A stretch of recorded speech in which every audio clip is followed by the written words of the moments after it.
señoras y señores, señor presidente de la Asamblea General, en nombre de la República Oriental del Uruguay, quisiera felicitarlo por su elección para conducir los trabajos de la Asamblea durante sus 67 periodos de sesiones. Su amistad, querido amigo Vuk Jeremik, su conocimiento, su experiencia y su solvencia serán claves para que este órgano, el más representativo de las Naciones Unidas, cumpla eficazmente con sus cometidos. Para ello cuenta desde ya con todo el apoyo del Uruguay. Es sumamente pertinente el énfasis que este año la Asamblea ha puesto en la promoción del Estado de Derecho en los planos nacional e internacional. Y aprovecho para darle la bienvenida a la declaración aprobada el lunes pasado por la Asamblea General sobre esta cuestión. El respeto y la promoción del Estado de Derecho, tanto a nivel nacional como a nivel internacional, son dos caras de la misma moneda, la cual tiene en el bienestar de los individuos su última razón de ser. Significa además que ni las personas ni los Estados están por encima del derecho, sino que están sujetos a él. El Estado de Derecho representa para el Uruguay un elemento constitutivo del contrato social, que sustenta su sistema democrático y que se proyecta como uno de los pilares de su política exterior. Y es importante destacar que esto no se produjo por extensión o inducción exterior, ni tampoco provino de la adopción de un modelo político abstracto de inserción externa, sino que fue la resultante del profundo proceso interno de construcción y organización de la libre convivencia entre nuestros habitantes. El principio de igualdad jurídica de los Estados, paralelo al de la igualdad entre los propios seres humanos, es uno de los principios fundamentales de nuestra organización. Al garantizarnos a todos el mismo derecho de participar en las responsabilidades de la comunidad internacional, independientemente del poderío con que cuente cada nación. Es precisamente por respeto a este principio que nuestro país rechaza cualquier medida coercitiva, unilateral o extraterritorial que contravenga las reglas del derecho internacional y los principios de la Carta de las Naciones Unidas, cuyo ejemplo contemporáneo más claro es el embargo injustamente impuesto contra la República de Cuba. El principio de libre determinación de los pueblos, entendido como derecho colectivo que debe observarse en forma análoga al respeto a la libertad individual en el orden interno, también es un pilar esencial del Estado de Derecho. Esta libertad, que incluye la libertad de expresión y demás libertades fundamentales, está estrechamente asociada a la vigencia de las instituciones democráticas. A este respecto, y sin perjuicio de reafirmar que todo intento encaminado a quebrantar total o parcialmente la unidad nacional y la integridad territorial de un país es incompatible con los propósitos y principios de la Carta de las Naciones Unidas. Uruguay siempre ha defendido el derecho a la libre determinación de los pueblos como un principio clave para la convivencia internacional de los Estados. En este sentido, reitera su anhelo de que pueda alcanzarse una solución pacífica, justa, duradera y mutuamente aceptable para la cuestión del Sahara Occidental, con base en el derecho internacional, las resoluciones de la Asamblea General y el Consejo de Seguridad de las Naciones Unidas, respetuosa de los derechos humanos y la voluntad del pueblo saharaui. Por otro lado, señor presidente, un sistema judicial independiente al que todas las personas tengan acceso en base al principio de igualdad ante la ley es un requisito necesario para la existencia de un verdadero Estado de Derecho. Una proyección externa de esta concepción del Estado y del derecho es la vocación por la paz, la solución pacífica a las controversias a las cuales nuestro país fue un temprano impulsor. Ya en la Conferencia de La Haya de 1907, al intentar introducir el arbitraje internacional obligatorio y al convertirse en 1921 en el primer país que se comprometió jurídicamente a aceptar la jurisdicción obligatoria de la Corte Permanente de Justicia Internacional bajo sola condición de reciprocidad, nuestro país demostró su firme compromiso con estos valores y principios. Los duros esfuerzos de la comunidad internacional para constituir un sistema justo, alcanzar un mayor equilibrio entre los países y un mayor bienestar para sus sociedades, no ha alcanzado aún las soluciones normativas ni éticas que necesitábamos. Hemos visto recientemente lo que parece ser una era de cambio en algunas regiones del mundo. Pueblos buscando su libertad con los medios que tenían a su alcance, en un legítimo afán de conquistar la democracia y un mayor bienestar. Las acciones políticas de los pueblos en busca de nuevas alternativas al poder se enfrentan a aquellos que están más organizados políticamente y que prevalecerán como han prevalecido siempre. Quienes han asumido ahora el poder deben ser conscientes de sus responsabilidades con esos pueblos. Eliminar la tiranía, encontrar la paz y poner los beneficios sociales a disposición de la gente son enormes desafíos. Se trata de construir democracias de verdad y de construirlas con todas las contradicciones, las diferencias y dificultades que existen en el seno de una sociedad. Aún en nuestra región hemos recibido amenazas y las mismas tienen un componente ideológico importante. El intento de golpe de Estado en Ecuador y la ruptura del orden democrático en Paraguay muestra que los gobiernos de cambio se han visto afectados en el desarrollo de sus políticas. El Estado de Derecho y la democracia no son valores adquiridos, sino que deben defenderse cada día como bienes preciados. Hechos recientes, como los sucedidos en Paraguay, nos demuestran que el Estado de Derecho todavía está sujeto a acechanzas y que a pesar de los avances realizados en términos de institucionalidad democrática en todas nuestras naciones, la amenaza a la plena vigencia de los derechos fundamentales y a los valores democráticos aún persisten. Esto representa un gran desafío de nuestra vocación de fortalecer la integración y el desarrollo de nuestros países, poniendo como condición necesaria e ineludible la defensa del Estado de Derecho y del orden democrático. A pesar de los grandes cambios que ha sufrido la humanidad, aún hoy el sistema internacional trabaja mucho pero no resuelve los problemas y a veces los resuelve de manera injusta. No se ha podido crear igualdad de oportunidades financieras ni comerciales. Aún hoy no es prioritaria la inversión en los recursos humanos de los países en función de sus necesidades específicas.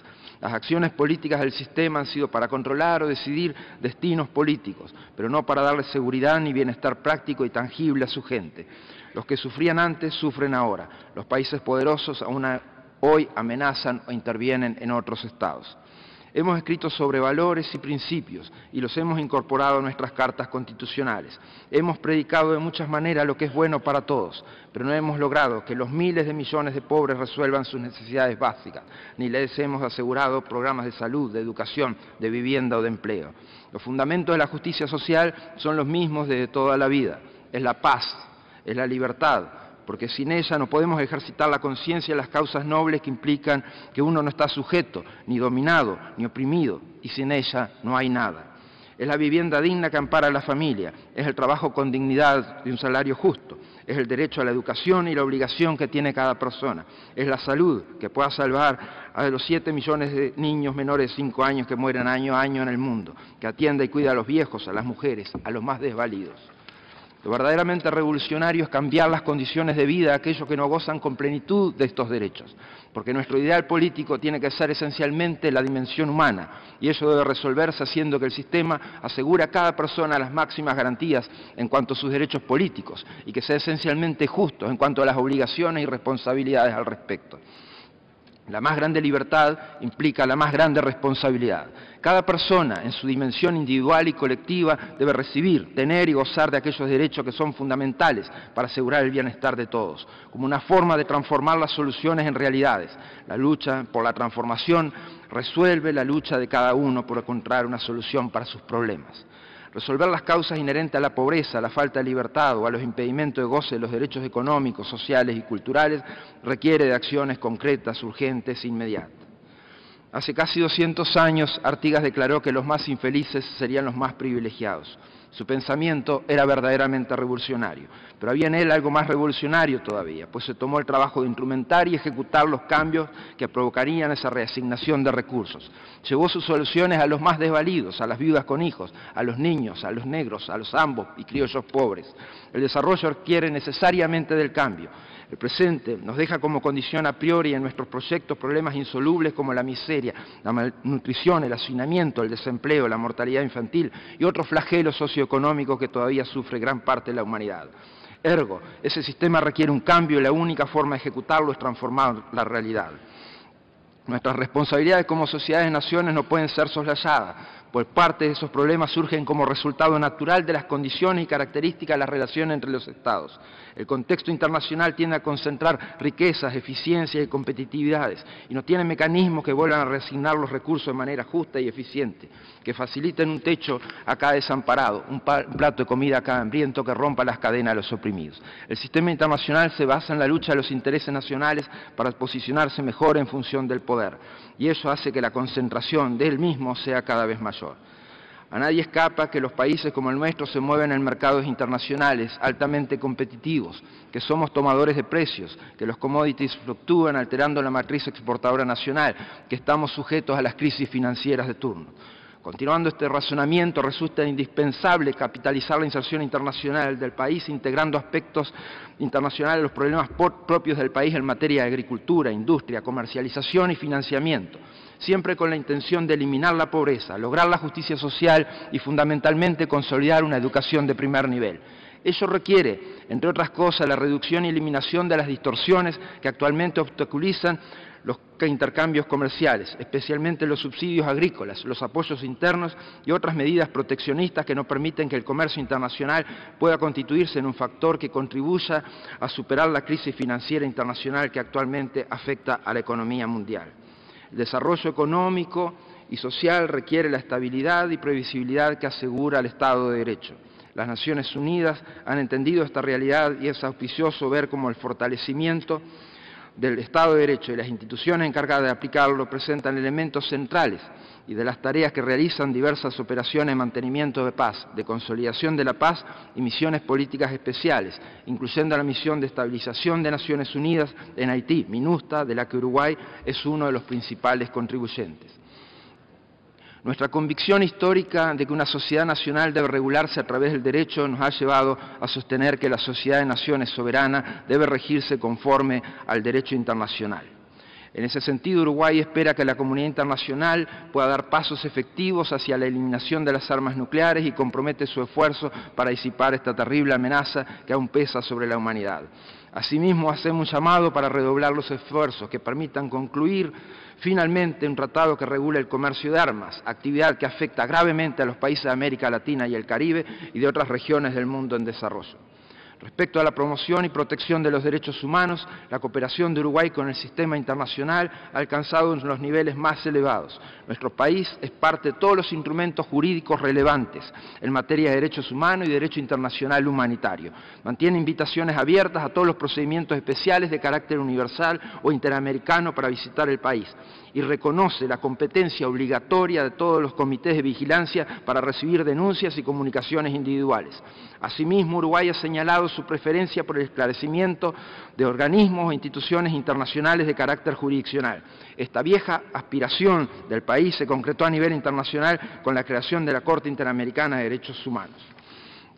Uruguay integra el Consejo de Derechos Humanos de manera ininterrumpida desde su creación del 2006 y ejerce la presidencia del mismo durante el mandato del periodo 2011-2012.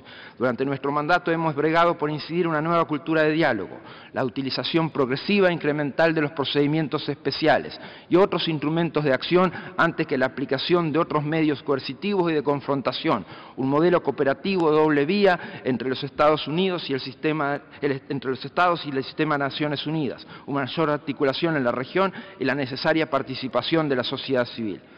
Nos hemos expresado con premura y voz clara y constructiva en relación a situaciones de violaciones de derechos humanos, limpieza étnica, crímenes de lesa humanidad y crímenes de guerra.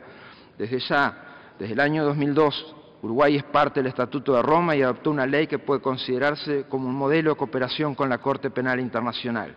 Hace 7 años, en esta misma Asamblea, al incluirse el concepto de la responsabilidad de proteger, nos comprometimos a evitar que se consumen estas atrocidades en masa, priorizando la prevención, ayudando a los Estados que lo requieren a cumplir cabalmente con sus responsabilidades de amparar a su población de estos flagelos y responder de manera oportuna y decisiva de conformidad con las disposiciones de la Carta de las Naciones Unidas. Condenamos firmemente las graves violaciones a los derechos humanos que se están produciendo en Siria y Libia. La situación se ha degradado y los padecimientos de la población civil se han tornado intolerables. Respaldamos la labor de la Comisión de Investigación Internacional creada por el Consejo de Derechos Humanos, que en su último informe establece que existen motivos razonables para creer que las fuerzas gubernamentales están cometiendo delitos de lesa humanidad. Toda violencia debe detenerse de inmediato y es necesario que se abra un proceso de diálogo hacia soluciones pacíficas. Uruguay apoya el rol mediador de las Naciones Unidas, encuadrado en un estricto respeto del derecho internacional y de los principios de la Carta de esta organización. La protección de civiles es una tarea multifacética, cuyo aspecto más sensible y urgente es la protección de las personas ante el peligro inminente de violencia física. Uruguay, a través de su firme compromiso con las operaciones de mantenimiento de la paz, ha jugado y seguirá jugando un rol proactivo y constructivo tanto en el terreno como en esta sede. Sin embargo, aún son necesarios mayores esfuerzos y una mayor consistencia entre todos los actores involucrados para evitar o minimizar lo más posible a las víctimas civiles de los conflictos armados. Los derechos humanos son universales, interdependientes e indivisibles, y las garantías para su vigencia, su protección y promoción solo son posibles a través de la existencia de un sólido Estado de Derecho y del buen funcionamiento de las instituciones democráticas. La democracia, buena gobernanza y un sistema multilateral más efectivo. Se vuelve imprescindible que las Naciones Unidas se adapten a los retos globales, garanticen su presencia en el terreno y respondan a los desafíos de todos los países en desarrollo de acuerdo a sus prioridades y necesidades. Resulta imperativo que los procesos de desarrollo pongan énfasis en una de las mayores acechanzas que tiene el Estado del Derecho y la democracia, que son la pobreza y la pobreza extrema, generadoras de inestabilidad e inseguridad. Nuestro país ha hecho un combate frontal y decidido a estos flagelos, dándole absoluta prioridad a esa gestión. Tan solo en el último año Uruguay ha logrado reducir la pobreza del 18.6 al 13.7% y la indigencia del 1.1% al 0.5%. También constituye una prioridad la lucha contra los efectos adversos del cambio climático, desafío clave para la consecución del desarrollo sostenible. Hoy más que nunca debemos revitalizar nuestra alianza global para el desarrollo e incrementar los flujos de cooperación internacional. Finalmente, señor presidente, si la fortaleza y la sustentabilidad del Estado de Derecho a nivel nacional se apoya en activa participación ciudadana en la defensa de las normas que aseguran la convivencia y el desarrollo de cada sociedad, a nivel internacional se requiere la plena vigencia de los principios del derecho internacional, las disposiciones de la Carta de las Naciones Unidas y un fuerte compromiso con las causas de la paz, la solución pacífica de controversias y el multilateralismo. Este es el principal objetivo que ha perseguido Uruguay en el proceso de construcción de las Naciones Unidas, en tanto uno de sus miembros fundadores, así como a través de su participación en las actividades de la Asamblea General. Es nuestra aspiración continuar con este empeño desde el Consejo de Seguridad, en caso que nuestro país resulte electo como miembro no permanente de este órgano para el periodo 2016-2017, tal como es nuestra aspiración. Muchas gracias, señor presidente.